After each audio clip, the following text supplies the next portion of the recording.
dusenge. Uwiteka Mana nziza, izina ryawe rihabwa icyubahiro.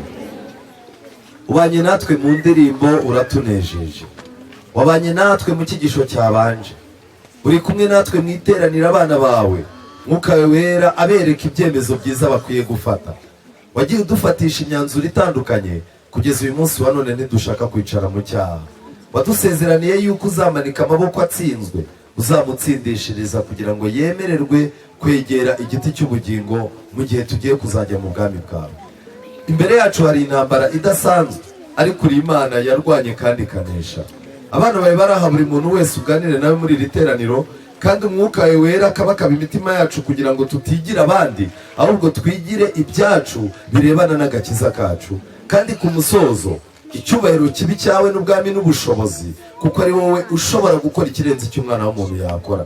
Tukuburira amaso yacu kureba i Karuvari, kuko ni igisubizo cyavuye, kandi n'uyu munsi wa none kuguhanga amaso nibyo bituma tugira gukiranuka. Reka muri uyu mwanya amasezerano yawe wasezeranije abantu bagiye kubumbura ibyanditswe byera, kandi bakabanza bagaca bugufi kuko badashoboye, ayo masezerano asorezwe muri iri teraniro mu izina rya Yesu, amen. Tujye kwigana icyigisho kivuga ngo impamvu zitera kurema igishushanyo. Impamvu zitera kurema iki? Igishushanyo. Bibiliya itubwira neza mu gitabo cyo Kuva igice cya 32, Aroni acurira Abisirayeli ikigirwamana cy'ikimasa nk'izahabu. Umurongo wa mbere, abantu babonye Mose atinze kumanuka wa musozi, bateranira kuri Aroni baramubwira bati, haguruka uturemere imana yo kutujya imbere, kuko wa wundi Mose, umuntu wadukuye mu gihugu cya Egiputa, tutazi uko yagize gute, icyo yabaye. Nshuti zanjye, nagira ngo mbabwire ngo ikintu cya mbere aba bantu bageragejwe ni kimwe. Abantu babonye Mose agize gute? Atinze. Niba hari ikintu gikomeye tugiye kugeragerezwa kidasanzwe, ni ikintu cyitwa gutegereza, kigiye kwivanga no kumva twebwe ibintu byose twari twizeye harabayemo gutinda. Mu gitekerezo cy'abakobwa 5 b'abapfu na 5 b'abanyabwenge, Bibiliya itubwira yuko umukwe atinze bose bagize gute? Barahunikiye. Matayo igice cya 24 barimo kutubwira igitekerezo muri Matayo. Murebe muri Matayo igice cya 24 umurongo wa 45. Matayo 24 umurongo wa 45. Mbese ninde mugaragu ukiranuka w'ubwenge shebuja yasigiye abo mu rugo rwe kubagerera igerero igihe cyaryo?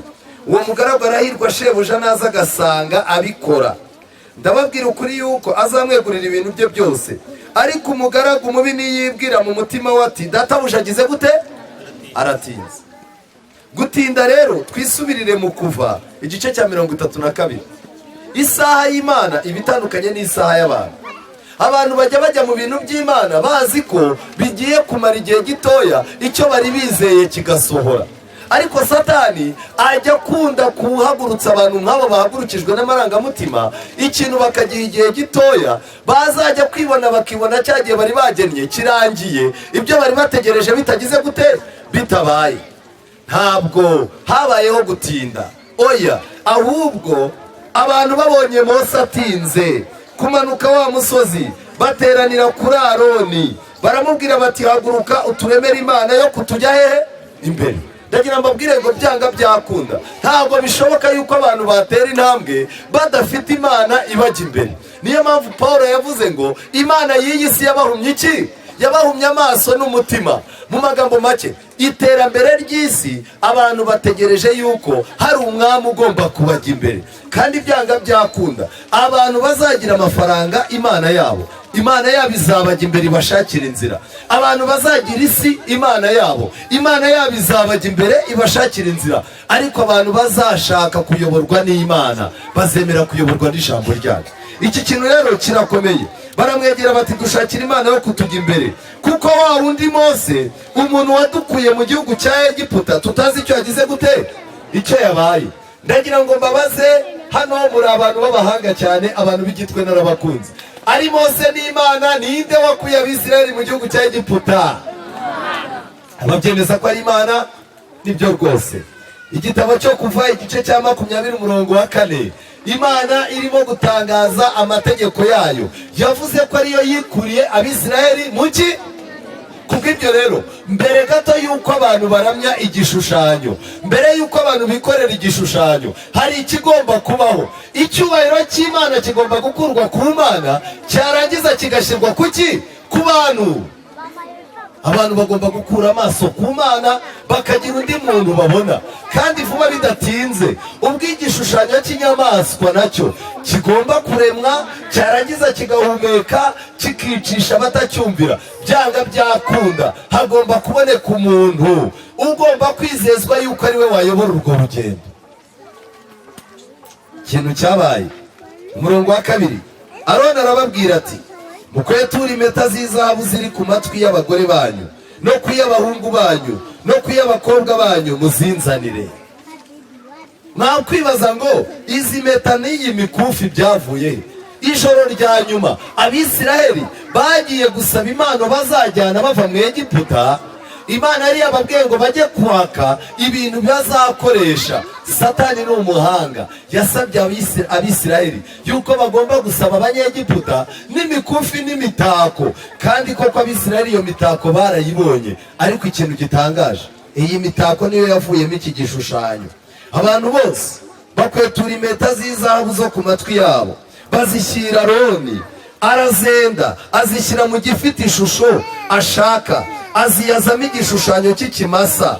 Barangije baravuga bati, iki ni cyo Mana yawe, wa bwoko bw'Abisirayeli we. Hari hashize iminsi ingahe Imana itanze amategeko? Kuva 20, kuva 32. Nta minsi myinshi yari ishize, ntayo. Ariko birashoboka yuko abantu babanye n'Imana, bakabona ubutware bwayo, bakabona ubushobozi bwayo, bashobora kwibagirwa. Yego rwose, abantu barimo baribagirwa. Icyaha cyo kwibagirwa nicyo cyaha abantu barimo gukora uyu munsi.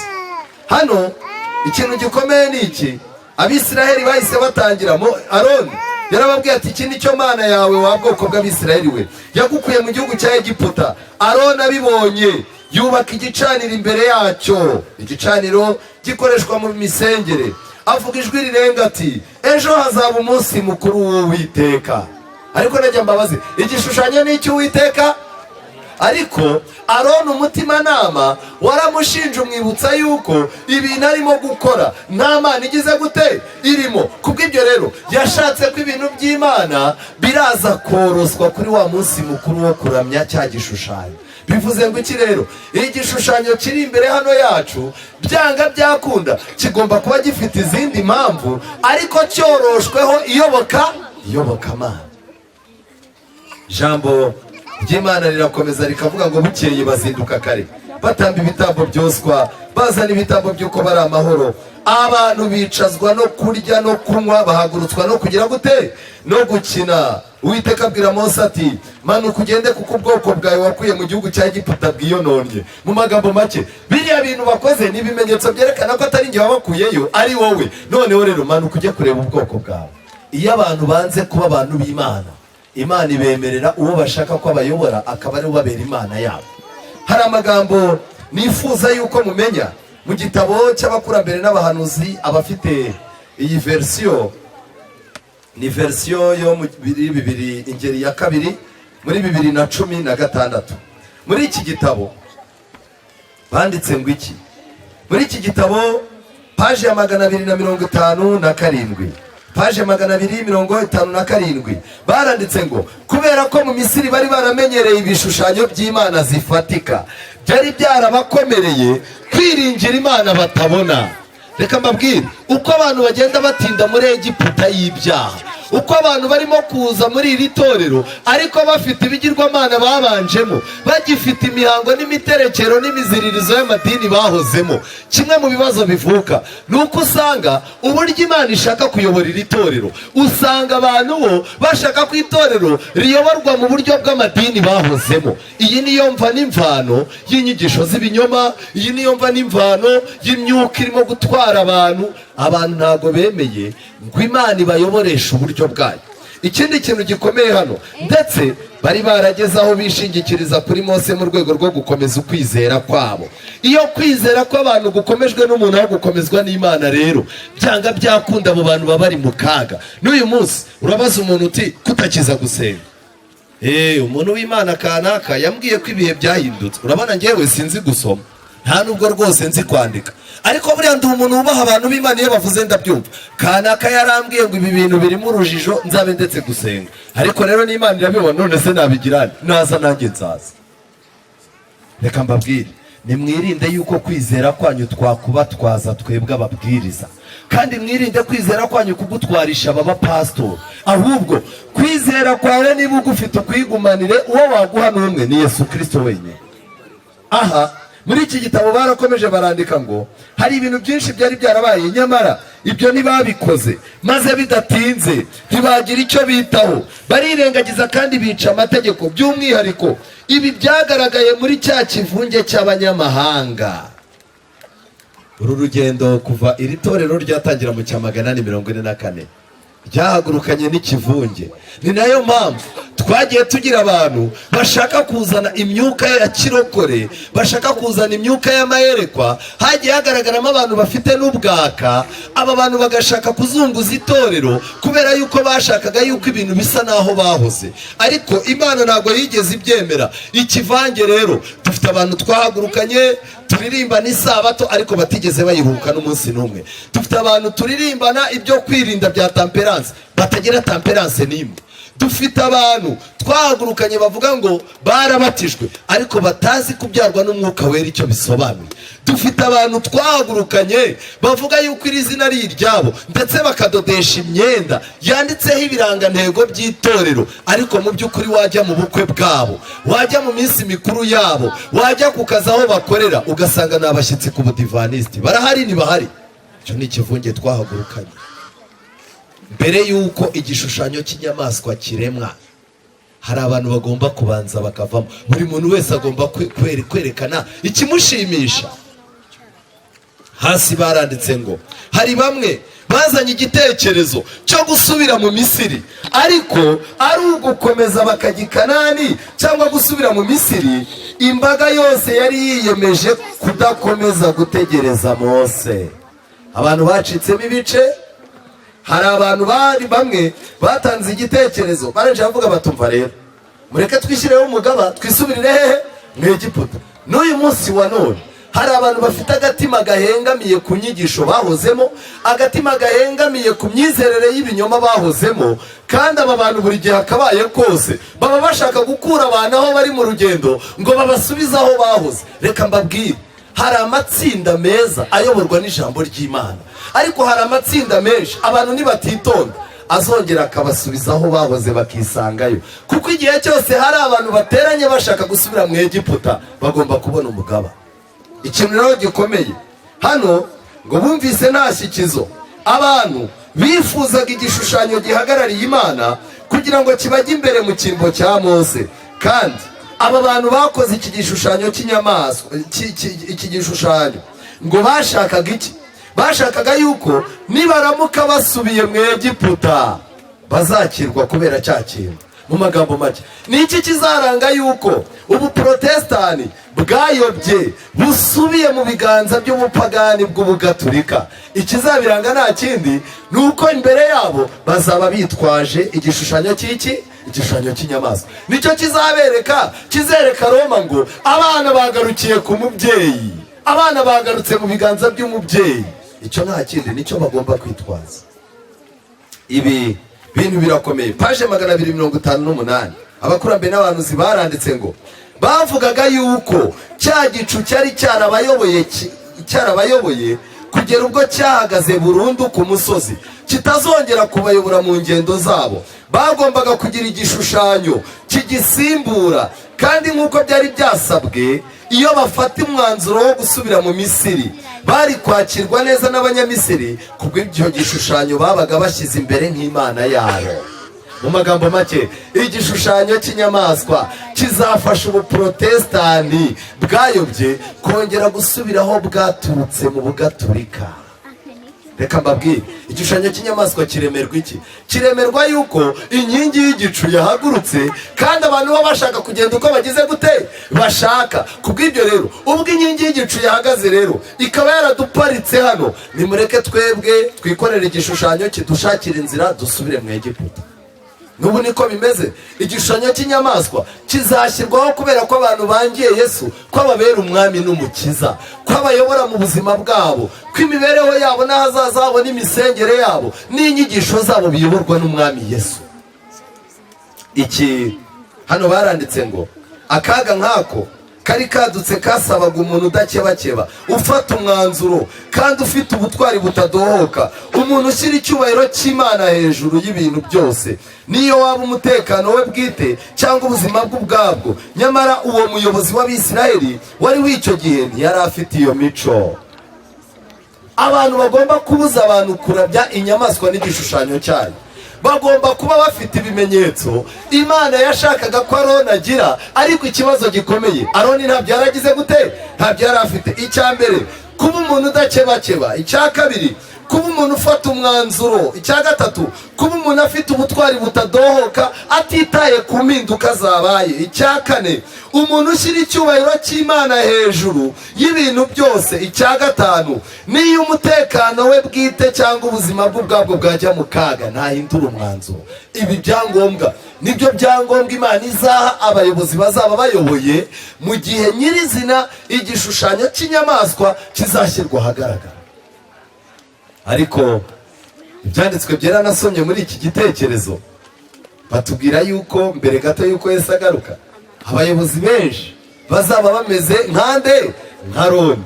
Bazaba ari abantu badafite itegeko mu miryango yabo, abantu bakora amahano mu ngo zabo babireba, ariko uko guhuzagurika ko mu ngo zabo kuzaba kunagaragara mu nsengero bayoboye. Umuntu azaza abona abantu binjira, ibintu byazambye, inyigisho z'ibinyoma n'iz'ukuri atazitandukanya, bimere nk'uko n'abana be basanzwe bitwara n'umugore we. Iki kintu ni ikintu gikomeye.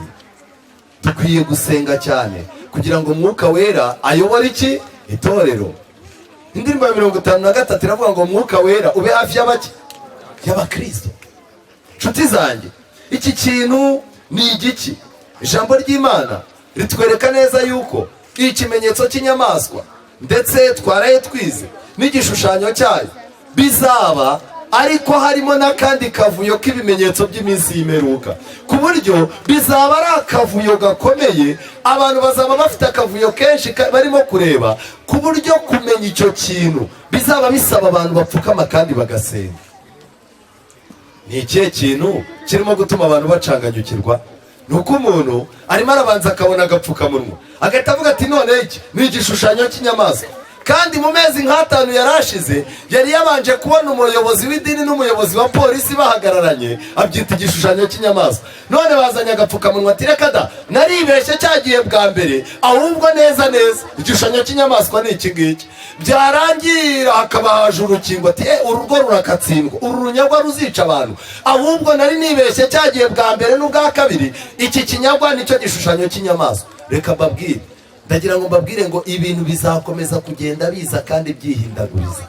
Mu magambo make, dufite igihamya kiri mu gitabo cy'ivugabutumwa kivuga ngo ibintu bizaba mu isoza ry'isi bizaba ari ibintu tutabasha gushyikira n'ibitekerezo byacu. Isi izaba irimo akavuyo. Matayo 24. Matayo igice cya 24, mbere yuko twinjira murebe igihe abantu bazaba barimo. Abantu bazaba bari mu gihe kigoranye ku buryo hatabayeho ibanga ryo kwihererana n'Imana. Abantu bazayoba, kandi umubare munini w'abantu bizeraga ubutumwa twizera bazita ku myuka iyobya n'inyigisho z'abadayimoni. Ariko ndagira ngo mbabaze, inyigisho z'abadayimoni ni izihe? mutekereza ko ari inyigisho z'imyuka gusa? Ejo bundi abo twiganye twabonye yuko imyuka ifite n'inyigisho zirenga 6, kandi izo nyigisho ugasanga ni inyigisho natwe twajyaga twigisha kuko ariko kuri kwa Bibiliya, ariko imyuka nayo yihaye kwigisha iyo nyigisho kugira ngo ivangire imitekerereze y'abantu. Matayo 24. Ibintu bizaba bimeze gute? Namwe mumbwire, uyu muntu ubayeho gutya kugira ngo afate umwanzuro amenye gutandukanya ukuri n'ibinyoma, icyo bizasaba ibyerekeye kurimbuka kwa Yerusalemu no kugaruka kwa Yesu. Byanga byakunda, iki gishushanyo cy'inyamaswa kigomba gushyirwaho mbere gato yo kugaruka kwa Yesu. None mbere gato yo kugaruka kwa Yesu ibintu bizaba bimeze bite? Matayo 24. Yesu yarari kumwe n'abigishwa be, arangije abereka iby'urusengero, bamwereka iby'urusengero, arangije ababwira yuko nta buye rizasigara rigeretse ku rindi. Umurongo wa 3, yicaye ku musozi wa Elayono, abigishwa be baza aho ari bagize gute? Murebe muri Bibiliya zanyu, bagize gute? Ndagira ngo mbabwire ngo nimugerageza ako kajambo kitwa biherereye mu gasurinyeho. Nta muntu n'umwe ushobora kumenya aho ibihe byerekera, abikuye kuri radiyo, abikuye kuri televiziyo, abikuye kuri WhatsApp na YouTube, ahubwo gushaka guhumurwa amaso ngo umenye aho ibihe byerekera biragusaba wowe n'Imana yawe kwiherera. Ntabwo bigusaba kujya gusura kwa Musoni ngo umubaze umwanzuro yafashe. Ntabwo bigusaba guhamagara abantu baturanye na Musoni ngo babaze ngo ese Musoni ari mu ruhe ruhande muri iki kibazo twahuye nacyo. Oya, kwihererana na Yesu ngiki kintu gikomeye. Bari bihereranye nawe, barangije baramubaza bati tubwire, bizaba ryari n'ikimenyetso cyo kuza kwawe n'ikimeruka isi ni ikihe? Yesu arangije atangira kubabwira ibintu bitandukanye. Muri iki gice cya 24 nagerageje kurebamo ibintu bigeze kuri 14 bizaba ari akavuyo karimo kwivanga cyane, ku buryo abantu no kumenya ubwabo, kumenya igishushanyo cy'inyamaswa igihe cyaremewe, kumenya igishushanyo cy'inyamaswa igihe cyahumekeye, no kuzamenya igihe cyaherewe itegeko ryo kwica bene. Hari abantu batazamenya ibyo bintu, ari abashyitsi kuri byo. Kubera iki? Kubera aka kavuyo. Ikintu cya mbere kizaba gihari, Yesu yavuze ko hazaba hariho ubuyobe. Abwira abigishwa be kwitondera iki? Ubuyobe. Bivuze ngo iki? Ni ukuvuga ngo uyu munsi wa none ubuyobe burahari, kandi mu by'ukuri n'ubuhanuzi burimo burasohora. Kumenya gutandukanya ubuyobe rero, kumenya gutandukanya ubwaka no kubutandukanya n'ubuhanuzi nyakuri bwasohoye, birasaba amaso y'umwuka no gupfuka mu umuntu agasenga. Mu ntambara ikomeye nahoze nsomamo umugabo witwa paje 136, paje 137, yego, paje 137 kugeza kuri paje 138. Paje 138 bavuzemo umugabo witwa Thomas Munzeri. Mutega amatwi mwumve. Yari umuntu ushishikaye kurusha abandi mu bwaka. Yari umuntu ufite ubushobozi butangaje bwajyaga kuba bwaramushoboje gukora ibyiza iyo buza gukoreshwa neza, ariko ntiyari yarize amahame y'ibanze y'idini. Kutagira ubumenyi ku mahame y'ibanze y'idini nicyo kintu gitumye abantu n'ubu barimo kuvuga ngo itorero ryahindutse iki? Babuloni. Ni ikibazo. Uyu mugabo Thomas Munzeri, nk'uko abandi bakababigenza, yari yaratwawe n'icyifuzo cyo kuvugurura isi. Kuvugurura iki? Isi. Maze yibagirwa ko ubugorozi bukwiriye gutangirira kuri we ubwe. Hari abantu barimo kwiruka bashaka kuvugurura isi, bashaka kuvugurura abaturanyi babo, ariko ntibemere ngo ubugorozi nyakuri buhere mu mitima yabo. Thomas Munzeri niko yari ameze. Yari afite inyota yo kubona umwanya wo hejuru no kwemerwa mu bandi bantu, kandi ntiyifuzaga kuba uwa kabiri ku muntu uwo ari we wese, ndetse no kuri Luteri.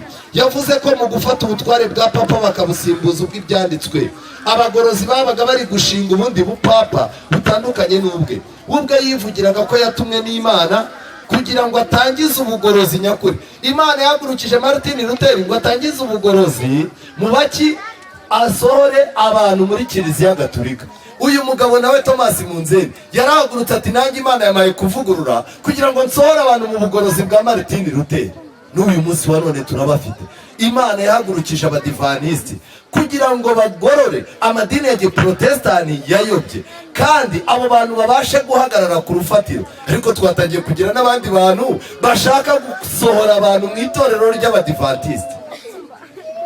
Thomas Munzeri uyu nguyu yaravuze ati umuntu ufite uyu mwuka afite ukwizera nyakuri, nubwo mu mibereho yatabona ibyanditswe byera na rimwe. Abigisha babaka bemeye kuyoborwa bishingiye ku marangamutima, bagafata ko igitekerezo cyose kibajemo n'imbaraga ibahata byose ari ijwi ry'Imana. Intani mufite abantu bajya bumva ijwi ry'Imana se? Ijwi ry'Imana ryambwiye ngo sinzasubire gusenga. Ijwi ry'Imana ryambwiye ngo pasitoro wacu buriya ni umupagani. Ijwi ry'Imana ryambwiye ngo aba bantu bose b'igitwe bigiye kugenda gutya. Ubu dufite abantu atakwereka paje n'imwe y'ibyanditswe byera ishyigikira amahitamo ye, ahubwo akubwira ko ari ijwi ry'Imana. Aba baka bakomeje gukoresha imbaraga zabo, niyo mpamvu bagendaga bakagera kure birenze urugero. Bamwe bageraga ubwo batwika Bibiliya zabo bavuga ngo inyuguti iricisha ariko umwuka atanga ubugingo. Bageze aho batwika iki? Ibi bintu turimo turabyiga mu byo Yesu yavuze ngo muzirinde iki? Ubuyobe. Ndetse inyigisho za Munzeri zanyuraga irari ry'abantu bashakaga udushya. Abantu bahoraga bashaka utuntu dushya, barambiwe ibintu bimenyerewe. Aba bantu bageraga kuri Thomas Munzeri bakavuga ati uyu mugabo areba kure, Luteri warabeshya. Kandi ikindi kintu gikomeye ngiki ari nako zashyigikiraga ubwibone bwabo hakoreshejwe kurutisha ijambo ry'Imana imyumvire n'ibitekerezo by'abantu. Inyigisho ze zakiriwe n'abantu ibihumbi byinshi. Bidatinze yavuze ko atemera ko mu materaniro yo gusengera hamwe habamo gahunda. Thomas Munzeri yaravuze ati reka da, abantu mu gihe baje gusenga Imana nta bintu bya gahunda. Uko umwuka gufashe niko ugomba gukora. Niba umwuka guhaye ikibwirizwa cy'amasaha 3 gitanga amasaha 3.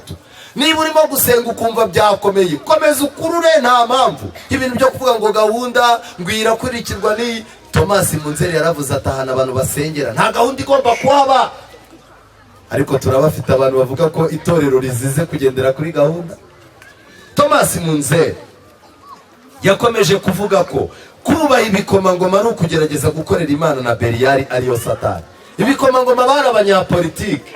Arangije arababwira ati mu gihe turi mu butumwa bwiza nta mpamvu zo kumva leta, nta n'ikintu dupfana nayo, nta mpamvu zo kumva umutegetsi. Nuramuka umuhagaze imbere kandi ufite Bibiliya uzamenye yuko ubwo ngubwo urimo uraramya Satani. N'ubu dufite abantu babona pasiteri ku murenge yagiye kurema igishushanyo cy'iki cy'inyamaswa. Hoya Thomas Munzeri aba bantu amaze kubabwira ko nta hantu bagomba guhurira na leta, abantu barazamutse bashyuha mu mutwe. Mutega amatwi, intekerezo z'abantu zari zaratangiye kurambirwa igitugu cy'ubutegetsi bwa papa, nanone zari zirambiwe kuba munsi y'amabwiriza y'ubutegetsi bwa leta. Noneho inyigisho za Munzeri zo kwivumbagatanya yavugaga ko zishyigikiwe n'ijuru, teye abantu kuba ibyigenge maze zihinebe urwikekwe n'irari ryabo. Ibyo byaje kubyara kwigomeka n'imyivumbagatanyo, maze igihugu cy'Ubudage cyuzura imivu y'amaraso. Ubwo Luteri yabonaga ingaruka ubwaka buteje ubugorozi, yagize umubabaro mu mutima wikubye kabiri uwo hari hashize igihe kirekire yari yaragiriye ahitwa Erfurt. Ndagira ngo mbabaze, ibi bintu dusomye kuri Thomas Munzeri, ibi bintu biri imbere yacu mu ipica y'ubuyobe n'ubwaka birahari n'ibihari. Aka gahinda Martin Luther yari afite, aba bayobozi b'itorero ntago bagafite, baragafite. Uzi kujya kubona ukabona umwizera wajya gusuhuza uramubwira uti Yesu ashimwe, arakubwira atashimwe ashimwe iki n'uburyo mwatanze uburozi mukaba mwamamaza abantu mubigisha inyigisho z'ibinyoma, itorero mwararigurishije, Imana izabibabaze. Umwizera kandi ubwo wari umubwiye ngo Yesu agire gute? Reka ngire ikintu mbabwira. Yesu yavuze ko hazabaho ubuyobe, avuga yuko hazabaho intambara n'imuha. Ibi bintu by'intambara n'imuha, intambara zo zizakomeza. Umuntu umwe yavuze yuko yeretswe, Imana yamweretse ko hagiye kuba intambara hano mu Rwanda. Murabizi abantu bari kuri YouTube bahora bahanura iby'intambara, ahanura yuko abantu bagomba gushaka uburyo bava mu Rwanda bakagenda. Ariko yahungiye mu kindi gihugu, intambara ihita ibayo. Baramubwira bati kuki weretswe iyo mu Rwanda ntiwerekwe iya hehe? Iyaho wahungiye. ni ubuyobe. Abadivanisi basigaye bagira amayerekwa, ibintu byose nta jambo ry'Imana, nta gusenga.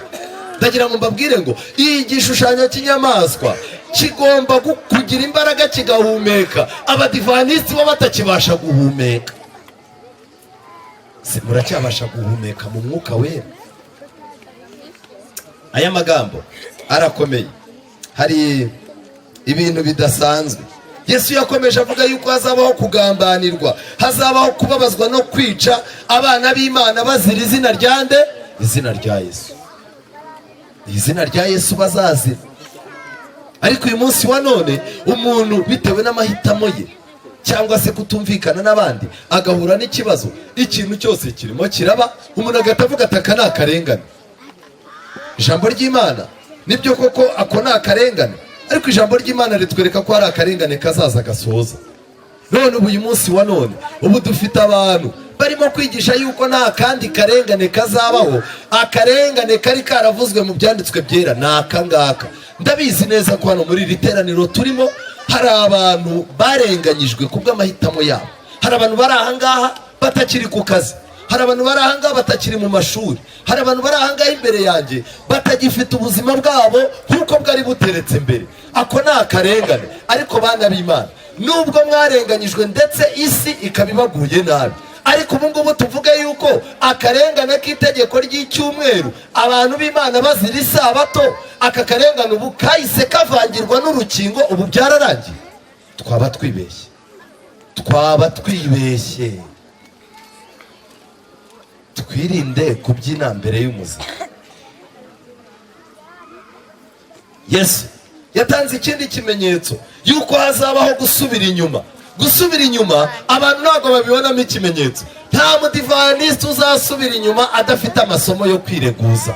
Umuntu wese nusubiye mu bupagani azaza yerekana amasomo. Umuntu ushaka kwisubiriraho bamwemerera kwambara ibyo yambara, bamwemerera gukubitaho amaherena, akambara amasheneti, agafunga ipantaro, akaza ku ruhimbi, azaza yicara ababwira ati kwa kanaka mu idini ryo kwa kanaka ko babikora. Si abana b'Imana se? Narangiza ahita avuga ati rega, Imana yagaragaje yuko ifite abana bayo mu madini yose. Ndagiye, igihe nikigera Imana izangarura. Ibihamya byose bisubiza abantu inyuma bazabibona. Ibihamya bikura abantu mu rusengero bazabihimba. Ibihamya byereka abantu ko bakwiye gusohoka mu itorero bazabihimba. Ibihamya bituma abantu bacika ingo zabo bagahinduka inzererezi, bagatandukana n'abagore babo bazabihimba. Gusubira inyuma kuzagaragara mu rwego rwo hejuru. Ibi bintu mu gihe bizaba birimo, ntibibibagize yuko inyamaswa nayo izaba irimo kugira gute? Izaba irimo gukora. Niyo mpamvu dukeneye amakenga yo mu rwego rwo hejuru duhabwa n'Imana. Dukeneye guhumurwa. Buriya Laodikiya, umuti wo gusiga ku maso ntabwo ari umuti wo kureba Yesu n'ubugiraneza bwe gusa, ahubwo umuti Laodikiya ikeneye wo gusiga ku maso ni umuti wo gucekinga ibintu byose kugira ngo imenye ibintu birimo kubera icyarimwe. Laodikiya ibashe kumenya umugambi w'Imana n'imitego ya Satani. Yesu yakomeje avuga ko hazaboneka abahanuzi b'ibinyoma. Abahanuzi b'ibinyoma bagomba gukora, ariko nagira mbabwire, mu gihe abahanuzi b'ibinyoma bazaba barimo gukora, ibyahishuwe nabyo bitubwira umuhanuzi w'iki noneho? Umuhanuzi w'ibinyoma we uzaba akomeye cyane. Reka mbabwire, ubu twebwe turimo turagenda tureba ibintu by'ubuhanuzi bisanzwe, ariko tukibagirwa uburyo ku musaraba i Karuvari hari abantu baje basobanura nabo ubuhanuzi kugira ngo urupfu rwa Yesu rutagira icyo rumara. Mbere gato yuko Yesu agaruka, hazaboneka abantu basobanura ubuhanuzi nabi kugira ngo imbaga yari yarayobye itaza kumenya icyerekezo kibirimo kuba. None murimo murishyira mu bintu by'ubuhanuzi. Mwuka w'ubuhanuzi mwawushyize ku ruhande, Bibiliya mwayishyize ku ruhande. Urimo urakubitana n'umuntu, Imana yanyeretse yuko ibi n'ibi. Reka mbabwire, nimuve mu mayerekwa musigarane ijambo ry'Imana mu biganza. Yesu yavuze yuko hazabaho gukonja k'urukundo, hazabaho ubutumwa bwiza bw'ubwami buzigishwa. Ntabwo buzigishwa ngo abantu bose babwakire, kuko abantu bazaba baradanangiwe na Satani, bakunze ikinyoma kuruta uko bakunze ukuri. Ubutumwa bwiza buzabwirizwa ngo bube ubuki? Ubuhamya. Bivuze ngo uyu muntu yarabyumvise, yabihaye agaciro cyangwa ntiyabihaye agaciro? niyo mpamvu nagira ngo mbabwire bene data, ntabwo twaje ahangaha tuje gushaka abayoboke, oya. Nta nubwo twaje ahangaha tuje kugira ngo tujijishe abantu, oya. Twazanye ubutumwa bwiza kugira ngo bube ubuhamya. Wasigara wemera, utakwemera, wayoboka Imana, utayiyoboka, icyo twagombaga gukora twatumwe, twagize gute? Twaragikoze. Ariko amagambo nasomye n'ubu butumwa bwiza kugira ngo Satani butagera aho bwagombaga kugera. Ubutumwa bwiza ngo inzira zose bwacagamo Satani azazifunga. Ntimubone turi hanze gutya, turimo gukora amateraniro gutya. Aya ni amahirwe mudakwiye gukinisha. Mwibuke yuko uko mwicaye aha hari abantu bahanuye ko aya mahirwe tutazongera kugira gute? Tutazongera kuyabona. Hari abantu barahiye baravuga bati nimuramuka mwongeye kubona umubatizo ugarutse mu rusengero, mukabona ifunguro ryera ribaye, mukabona abadive basenze kuva mu gitondo bagakora amateraniro, noneho mwarangiza mukabona abantu bari mu mavuna ku muhanda barimo barabwiriza inyamaswa n'igishushanyo cyayo, ibyo bintu nibiramuka bibaye muzamenye ko nababeshye. Umuntu uraha watuye ayo magambo yihane. Mujye mwirinda amarangamutima, ntukajye wemerera amarangamutima yuko atuma uvuga ibyo ushaka. Imana niyo igena amahirwe, ariko ubu butumwa bwiza icyo nagira ngo mbabwire, nubwo Imana ibaye ikinguye akayira, ariko nagira mbabwire ngo hari abantu biteguye kugenda bafunga amayira. Bamwe bari muri twebwe, abandi bari hanze. Hari abantu bashinzwe kubuza ubutumwa bwiza kugenda kandi bitwa yuko bari mu butumwa bwiza. Hari n'abantu bashinzwe kubuza ubutumwa bwiza kugenda, ariyo gahunda yabo bahawe na Roma. Ngizi ntambara ebyiri turimo kurwana uyu munsi wa none. Nababwiye ngo uyu mugoroba ibintu turimo kwigisha, gerageza ugabanya akajagari, ubibika ahantu, byibuze ukanguke muri wowe, ugenda ubikoremo ubushakashatsi. Imana iguhumura amaso kugira ngo umenye ibihaho bijya, kuko niba udahumutse rero uri butangire kwitiranya ibintu. Iyo umuntu arebera mu birorirori ashobora kubona umugabo ufite ibigango akamwitiranya n'umugore ubyibushye. Ni nako bimeze iyo tudafite umwuka w'Imana, ikintu kiraba tukakitiranya n'ikindi. Nshuti zanjye, Yesu yarakomeje avuga iby'ikizira gihagaze ahera. Iki kizira gihagaze ahera ni iki? Abantu benshi ejo bundi nabonye barafataga ifoto y'umupasitoro, ntabwo niriwe mvuga izina rye, mu byigisho nk'ibi ntabwo tujya tuvuga amazina y'abantu. Bafata n'undi munyapolitike runaka, bari bahagaze ahantu ku ruhimbi bafatanye mu kiganza.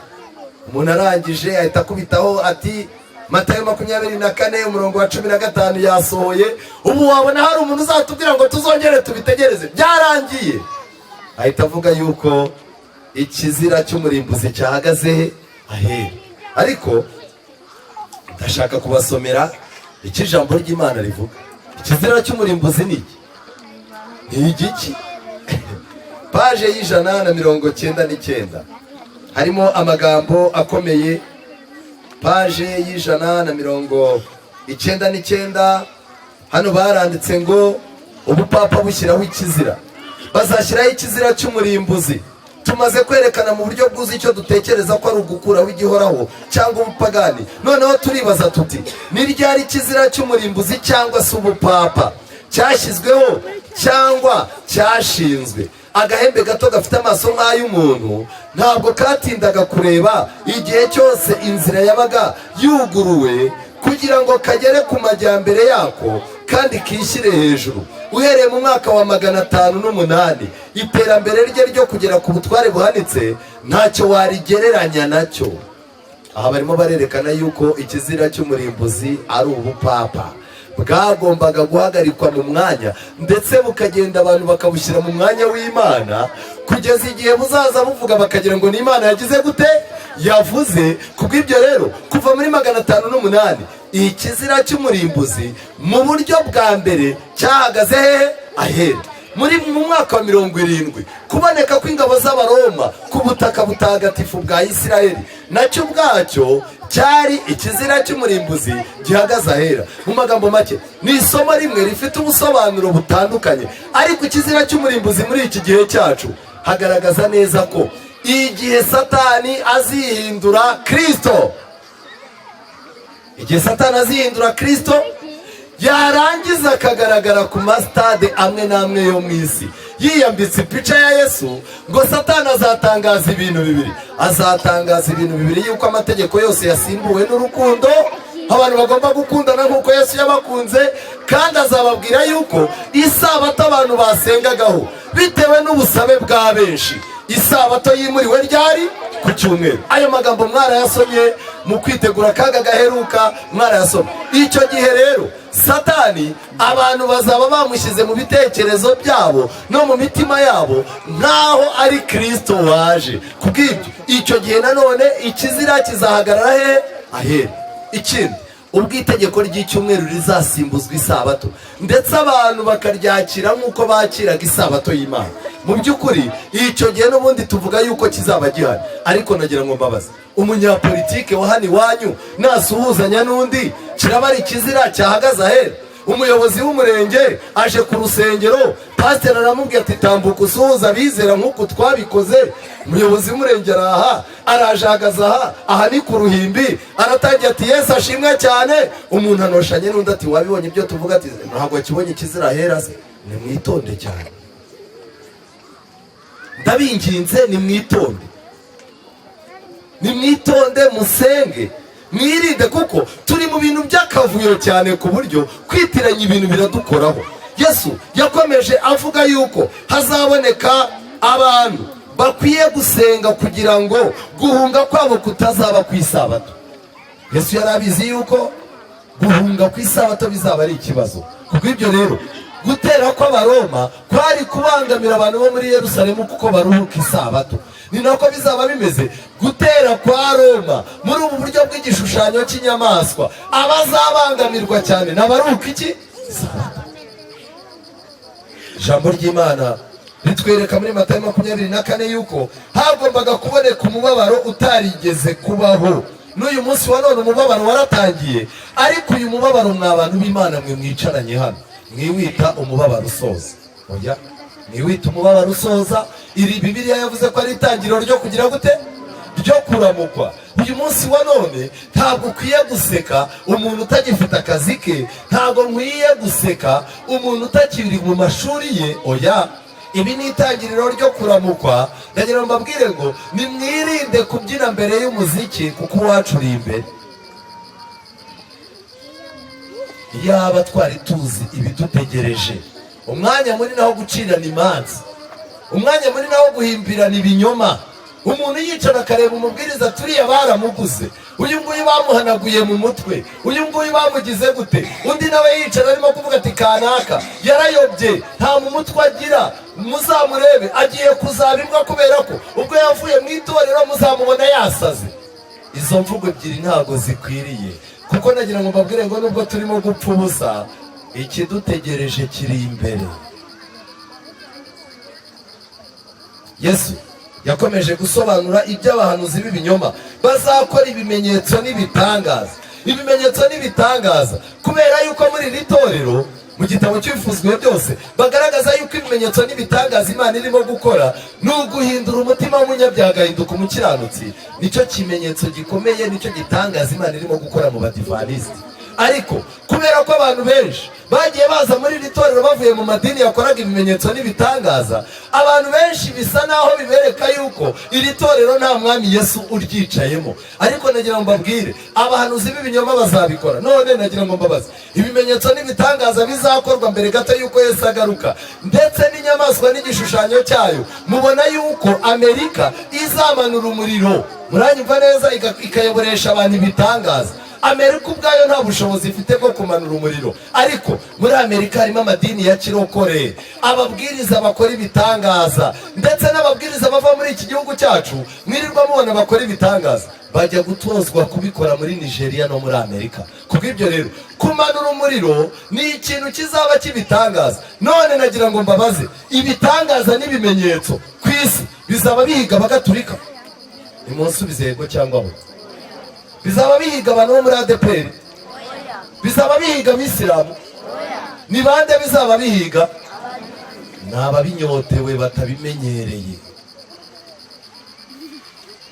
Twihuta.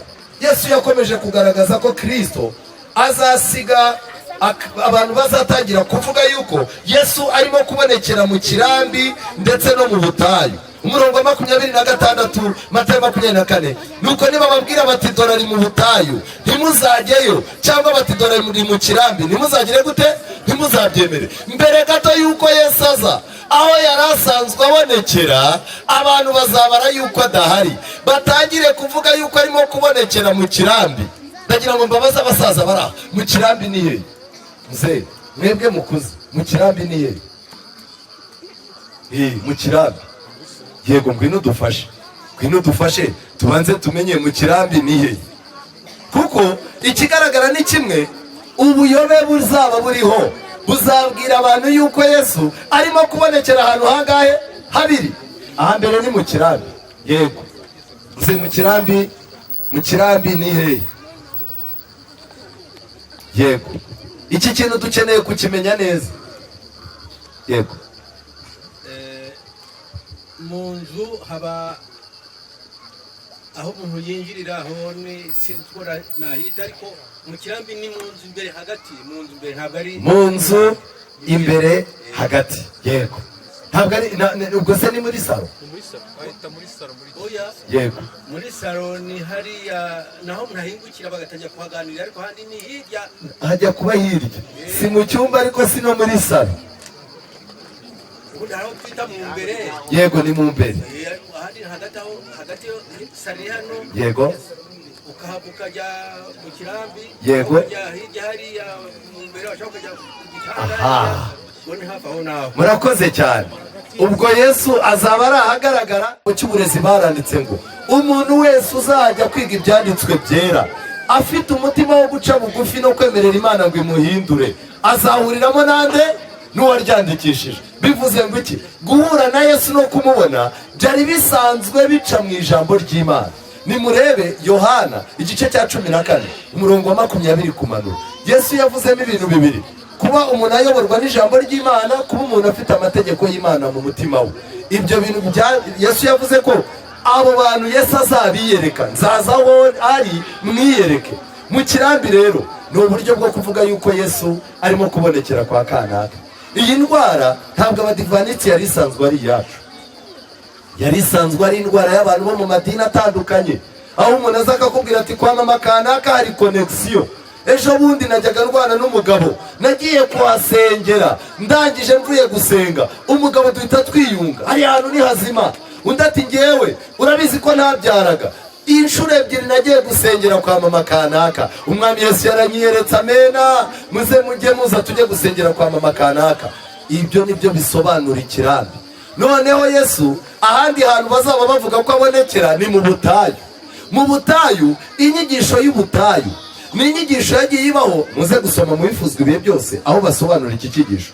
Bavuze yuko hagiye haboneka abantu bajyaga bafata abantu bakabajyana ngo bajye gutandukana n'abantu bajya ahantu mu butayu, ngo niho bakwiyererana n'Imana bakayisanga mu buryo bworoshye. Ariko icyo ntabwo cyari ikibazo. Ndagira mbabwire ngo inyigisho z'abajesuite zitangira, bafashe gahunda yo kuzaza bakingiranira abantu ahantu kure, ndetse iyi nyito yitwa ubutayu itangira gukoreshwa. Kubw'ibyo uyu munsi wa none dufite abantu bumva ko Imana itakiboneka mu ngo zabo, Imana itakiboneka ku rusengero. Umuntu agakora urugendo akajya mu musozi ahantu, umuntu akajya kwihisha ahantu mu bihanamanga. Ariko Bibiliya iravuga ngo iki? Zaburi 75, Zaburi igice cya 75. Ese handitse ngo iki? Zaburi 75 umurongo wa 7, ku bandi ni umurongo wa 6. Kuko agakiza kadaturuka iburasirazuba cyangwa iburengerazuba cyangwa mu butayu bw'imisozi. Iburasirazuba uyu munsi wa none abantu barimo bariruka bajya muri Isiraheli, abandi barajya Imaka kujya gushaka y'Imana. Noneho amadini ya Giprotestani yo ntabwo yajya Imaka, nta nubwo menshi akunze kujya muri Isiraheli, ahubwo abantu barimo barashaka uburyo bakora ubutayu bwabo, ubutayu bwayo. Nshuti zanjye, mwitondere cyane inyigisho y'ubutayu. Kubera iki? Iki kintu kirasaba yuko mucyumva neza. Ariko umurongo usoza nifuza gusoreza muri Matayo 24 kugira ngo twinjire twibaze ikibazo kimwe, igishushanyo cy'inyamaswa ni iki? Mbere y'icyo ngicyo, umurongo wa 28 Matayo 24, Bibiliya iravuga ngo aho intumbi iri hose niho inkongoro zizagira gute? Zaterane. Mu magambo make, abantu bazaharara ikintu kibi, kandi aho ikintu kibi cyose kiri niho abantu bazarundumukira. Niyo mpamvu uyu munsi wa none abantu baruhuka isabato baraba miliyoni 30, ariko abantu batemera Imana ubababwira amamiliyoni n'amamiliyoni. Abantu bemera icyumweru ubababwira uko bangana. Abantu batemera Imana yo mu ijuru basenga imisozi b'Abashinwa barangana gute? Ariko n'uyu munsi wa none ahantu ikinyoma kiri, abantu barimo barahajya, abantu bakahuzura, ariko ahantu kuri abantu bahaba bake cyane. Ubwo rero nabwo ni ubundi buhanuzi. Ni muri ibi bihe rero, ni muri aka kavuyo kose mbabwiye, muri ibi bintu byose bizaba bimeze gutya, ni nabwo igishushanyo cy'inyamaswa nacyo kizaba kirimo kuremwa. None nagira ngo mbabaze, igishushanyo cy'inyamaswa tumenya ko cyaremwe bitewe n'inzara n'ibyorezo? Oya, Yesu yaravuze ngo hazabaho inzara n'iki? N'ibyorezo n'intambara. Ntabwo kuba igihugu runaka cyarwanye n'ikindi tubyita ubuhanuzi, cyangwa ngo tuvuge ngo icyo kintu ni ikintu kidasanzwe. Kuba icyorezo cyaje, reka mbabwire, na nyuma y'iki ngiki hazaza ikindi, kandi hazakomeza kuza ikindi. Kuko icya mbere ubizana afite umugambi we. Ariko nanone nagira ngo mbabwire bantu b'Imana, ntabwo dukwiye guhanga amaso ibyorezo, dukwiye guhanga amaso Umwami Yesu. Kandi iki kintu kizadufasha mu ntambara zacu za buri munsi. None se ikibazo ni iki? Igishushanyo cy'inyamaswa ni iki? Ni iki rwose? Ndaza kujya mu gitabo cy'intambara ikomeye. Igitabo cy'intambara ikomeye harimo amagambo akomeye nifuza. Ndahera kuri paje ya 300, ndahera kuri paje ya 320, 319, yego 318. Ni icyigisho ndumva mwese mukizi, kandi ndifuza ko iki cyigisho muza gutaha mukakiga. Ni icyigisho kivuga ngo amategeko ntakuka y'Imana. Yego, ndumva ni icyo ngicyo. Hano baranditse ngo ibabwira kurema igishushanyo cya ya nyamaswa. Ahagaragazwa neza ubutegetsi, aho abaturage bafite ububasha mu gushyiraho amategeko. Ibyo bikaba ari igihamya kidashidikanywaho cy'uko Leta Zunze Ubumwe za Amerika ari cyo gihugu cyavuzwe mu buhanuzi. Icya mbere, tubanze tumenye ko igishushanyo cy'inyamaswa kigomba kugirira kuremerwa muri Leta Zunze Ubumwe za Amerika. Iryo ni ihame rya mbere. Ariko se igishushanyo cy'inyamaswa ni iki? Kandi kiremwa gute? Iyo shusho n'inyamaswa iremwa na ya nyamaswa y'amahembe abiri, kandi kabisa nayo none kandi yitwa igishushanyo cyayo. Bityo rero kugira ngo tumenye ko icyo gishushanyo kimeze ndetse n'uko cyakozwe, tugomba kubanza kwiga ibiranga inyamaswa ubwayo, ariyo bupapa. Igishushanyo cy'inyamaswa gifitanye isano cyane n'ubupapa, ariko nanone kigomba kuremerwa muri Amerika. Dusome kugira ngo Leta Zunze Ubumwe za Amerika zireme igishushanyo cy'inyamaswa, ubutegetsi mu by'idini bugomba kugenga ubwa leta. Aya magambo aratangaje.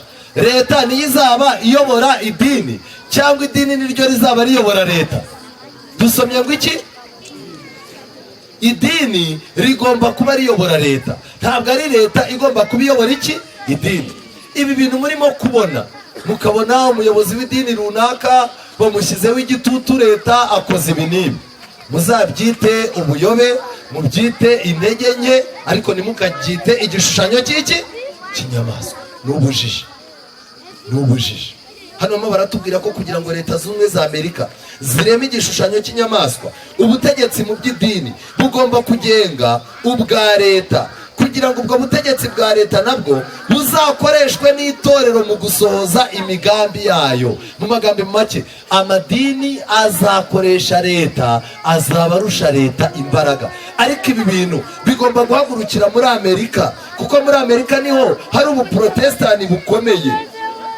hari amagambo hano banditse kuri paje 319 avuga ngo uwitwa Charles Bisha mu kibwirizwa cye cyo mu mwaka w'846 yaravuze ati abayobozi bo mu matorero y'ivugabutumwa y'abaprotestani ntibashyirwaho mu rwego rw'igitugu gikaze gishingiye ku kubahisha umuntu gusa, ahubwo uko babaho, uko bagenda n'uko bahumeka ni ibintu byanduye rwose, ndetse buri saha ikibi cyabo gikomeye cyane ni uko bahisha ukuri maze noneho bagapfukamira ubuhakanyi. Mbese uku siko byagendekeye Roma? Mbese ubu ntitwongera kubaho nk'uko yabayeho? Abantu benshi bahita bavuga ngo uyu mugabo yavuze yuko itorero ry'abadivantisiti ririmo kubaho nk'uko Roma ibayeho. Ntabwo uyu mugabo iki kibwirizwa yagitanze mu itorero ry'abadivantisiti. Oya, uyu mugabo mujye kuri YouTube, bambe mujye kuri Google, mwandika amazina y'uyu mugabo mubona mu ntambara ikomeye, murebe. Uyu mugabo yari umugabo w'umuvugabutumwa w'umupresbiteriyene, yari umuhimbyi w'indirimbo zimwe ziri no mu bitabo bitandukanye, ntabwo yari umudivaniste. Kubw'ibyo rero ubu buhamya yatangaga ntabwo yabutangaga yerekana ibirimo kubera mu badivaniste, ahubwo yabutangaga yerekana ibyaberaga mu madini y'abapresbiteriyene. Igihe bizaba bigezweho mu muhati wo kugira ngo habeho ubumwe, intambwe yonyine izakurikiraho niyo gukoresha imbaraga. Reka rero mbabwire amagambo akomeye. Igihe amatorero akomeye yo muri Leta Zunze Ubumwe za Amerika azahuriza hamwe ku ngingo z'amahame amwe ahuriyeho, azatera leta no gushimangira amategeko yayo ndetse no gushyigikira ibigo by'ayo matorero. Icyo gihe nibwo Amerika irangwa n'ubuprotestani izaba iremye igishushanyo cy'inyamaswa, bityo ingaruka izavamo nta kabuza ni ibihano leta izahanisha abatazemera inyigisho zayo. Turi muri Amerika, ntabwo turi i Kigali. Ibi bintu turimo kwiga biri muri Amerika. Ariko nshuti zanjye, nagira ngo mbabwire, ni byiza kugira amakenga, ni byiza kwitegereza ibintu byabaye ugashishoza ukajya mu byanditswe byera. Ni byiza kubana n'Imana uyisaba kumenya ibintu birimo kuba, ariko ni ikosa cyane Satani ajya dufatira mu kwitiranya ibintu no gutuma twatura ibintu n'iminwa yacu ariko tutabanje gucukumbura. Igishushanyo cy'iyo nyamaswa ni paje 320. Igishushanyo cy'iyo nyamaswa cyerekana bwa buprotestani bwahakanye buzagira imbaraga igihe amatorero y'abaprotestani azitabaza ubutegetsi bwa leta kugira ngo buyafashe gushimangira inyigisho zayo. Ikimenyetso cy'inyamaswa nacyo kiracyasobanurwa. Ikiranga inyamaswa cyihariye ari nacyo kiranga igishushanyo cyayo ni ukwica amategeko y'Imana. Mu magambo make, ikimenyetso cy'inyamaswa n'igishushanyo cy'inyamaswa bihurira ku kintu kimwe cyo kwica amategeko y'Imana. Muri aya mategeko agomba kwicwa, paje 322 banditse basobanura hasi. Ariko mu gikorwa cyo guhatira abantu inshingano mu by'idini bikozwe n'ubutegetsi bw'isi, amatorero ubwayo azakora igishushanyo cy'inyamaswa. Bityo rero guhatira abantu kuruhuka ku munsi wa mbere w'icyumweru muri Leta Zunze Ubumwe za Amerika bizaba ari uguhatira abantu kuramya inyamaswa n'igishushanyo cyayo. Muri ibi bintu dusoma harimo agapfukamunwa, harimo covid. Icyo nashaka kubabwira ngiki, ntabwo mvuze yuko covid idashobora kuba igare abashinzwe igishushanyo cy'inyamaswa bashobora kwifashisha kugira ngo bige uburyo bwiza bwo gukontorora abantu. Ntabwo mvuze yuko iki kimenyetso cy'inyamaswa nacyo twize abashinzwe kugishakira inzira, ntabwo mvuze yuko muri covid batabona inzira bacamo. Ariko icyo nagira ngo mbabwire ngiki, mwikwitiranya igishushanyo cy'inyamaswa n'urukingo, mwikwitiranya igishushanyo cy'inyamaswa no kuba umuyobozi umwe yafatanye mu kiganza n'undi. Oya, ahubwo umuyobozi ashobora kugira ubuyobe, umuyobozi ashobora kugwa, umuyobozi ashobora kugwa mu bugambanyi, ariko twibyitiranya n'iki? N'igishushanyo cy'inyamaswa. Nshuti zanjye, nagira ngo mbabwire twihuta, uru rugamba turimo n'urugamba rudusaba gusenga, n'urugamba rudusaba kubana n'Imana. Hano muri iki gitabo cya Daniyeli n'ibyahishuwe, paje ya 437 baranditse ngo mbese niki cyashoboraga kuba igishushanyo cy'ubupapa ni urundi rwego rugize ubumwe bw'itorero na leta. Mu yandi magambo, ni urwego ruhuje hamwe itorero na leta. Ni buryo bene iki gishushanyo gishobora kuremerwa muri leta zunze ubumwe za Amerika. Nimureke amatorero ya giprotestani yambara umwambaro w'ububasha bwo gusobanura no guhana ubuyobe, gushimangira amahame yabo binyuze mu guhabwa ububasha bwo kubabaza no guhana bakoresheje itegeko rya leta, maze murebe ko tutazagira ishusho nyayo ubupapa bwari bufite mu gihe cy'ubushobozi bw'ikirenga ryigeze kugira. Mu magambo make, aha naho barimo barasobanura yuko igishushanyo cy'inyamaswa ni iki? Ni igihe ubuprotestani bwayobye bugomba gufatana mu kiganza bukitabaza leta ya Amerika kugira ngo hajyeho amategeko n'amabwiriza yicisha abuza umudendezo n'umutekano abantu baruhuka isabato. Kubw'ibyo rero, ibyabaye muri no covid ni imyitozo, mwitonde cyane. Kandi iyi myitozo ishobora kuba ari akantu gato kerekeza ku bintu bizaba, ariko nanone kwicara tukavuga yuko ubuhanuzi bwose bwasohoreye muri covid ni ubuyobe.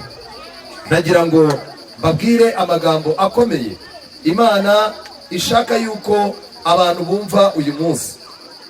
Mfite igitabo, ni igitabo cyitwa Umurimo wa Gikristo, icyigisho cya 14, umudendezo mu by'idini. Urugamba ruheruka mu ntambara ikomeye iri hagati ya Kristo n'abamarayika be na Satani n'abamarayika be ruzaba rushingiye ku mategeko y'Imana, kandi iyo ntambara niyo izasoza amateka y'isi. Abantu bari mu myanya y'ubuyobozi ntibazirengagiza cyangwa ngo basuzugure isabato gusa, ahubwo bazatanga amategeko avuye mu biro byabo, maze bahatira abantu kubahiriza umunsi wa mbere w'icyumweru, basaba abantu kubahiriza imigenzo n'imiziririzo bishyigikira iyi gahunda yashyizweho n'abantu. Bazereka abantu ibiza biri ku butaka no ku nyanja, imigaru y'imiyaga, imyuzure, imitingito no kurimbuka gutewe n'inkongi z'umuriro, maze bavuge ko byose ari amateka Imana yaciriye ku bari mu isi, kubera ko ibabajwe n'uko abantu batubahiriza umunsi wa mbere w'icyumweru ngo baweze. Ibi biza bizakomeza kwiyongera, icyago kimwe gisimbura ikindi, kandi abirengagiza amategeko bazatunga agatoki abantu bake bakomeza isabato yo mu itegeko rya 4, nk'aho aribo ntandaro y'uburakari Imana ifitiye abari mu isi. Iki kinyoma ni amayeri Satani yakoresheje kugira ngo afatire mu mutego abantu batari maso. Aya magambo yanditswe mu 1904. Cyo nagira ngo mbabwire, mu gihe turangariye covid, Satani arimo aratwambura isabato, Satani arimo aratwambura amategeko y'Imana.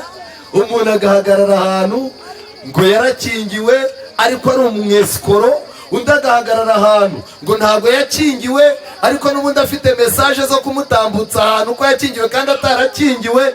Aba bantu bombi ninde washyirwaho ikimenyetso cy'Imana mu ruhanga? Nta n'umwe, ntawe.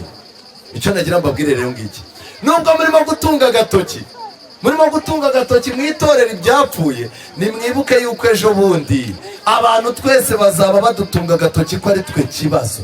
Kubw'ibyo rero, Imana muri uyu mugoroba ibakorera ibintu bidasanzwe, ibumvisha ibintu bidasanzwe. Igishushanyo cy'inyamaswa byanga byakunda, uyu munsi ubuprotestani bwayobye burahari, ariko ntabwo buragira ububasha ku buryo amategeko y'abo baprotestani yamanuka akaza aha.